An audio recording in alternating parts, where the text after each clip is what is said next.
BJP सरकार के समय हुई कर्ज माफी से सहकारी बैंक अभी तक उभर नहीं पाए हैं कि अब गहलोत सरकार ने 2 लाख तक के कर्ज माफ करने की घोषणा कर दी है। सरकार भले ही बजट की व्यवस्था में जुटी है, लेकिन किसानों को कर्ज की माफी से ज्यादा नए कर्ज की जरूरत है। कर्ज लेने के लिए किसान सहकारी बैंकों के चक्कर लगा रहे हैं, लेकिन अब रबी की फसल के लिए किसानों को कर्ज नहीं मिल पा रहा। दरअसल खरीफ के लिए 10,000 और रबी सीजन के लिए 6,000 करोड़ रुपए के ऋण वितरण करने का सहकारी बैंकों ने लक्ष्य तय किया है, पर ऋण माफी के चलते खरीफ में ऋण वितरण प्रभावित होना शुरू हुआ।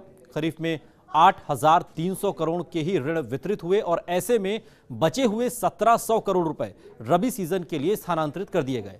अब रबी में करीब 7,700 करोड़ रुपए वितरित करने थे और इस लक्ष्य को पूरा करने के लिए आदेश भले ही दे दिए हों, लेकिन स्थिति अलग है।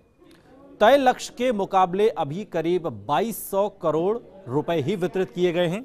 माली हालात के चलते बैंक ऋण वितरण नहीं कर रहे और ऋण वितरण की जो धीमी गति पर विभाग भी अब चिंता जता रहा है। तो पहले की कर्ज माफी ने अभी उभरे नहीं है सहकारी बैंक, और अब गहलोत सरकार ने जो कर्ज माफी की है उससे एक नई तस्वीर उभरती हुई सामने आ रही है।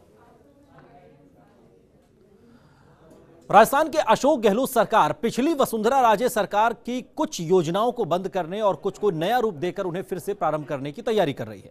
नए साल की शुरुआत में यह काम हो जाएगा। सीएम गहलोत के निर्देश के बाद मुख्यमंत्री सचिवालय के अधिकारी वसुंधरा सरकार की योजनाओं की समीक्षा करने में जुटे हुए हैं।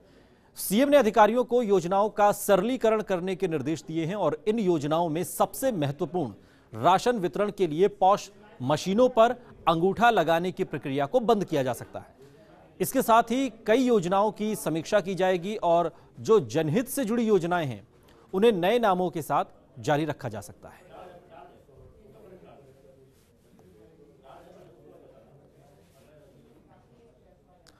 और करेंगे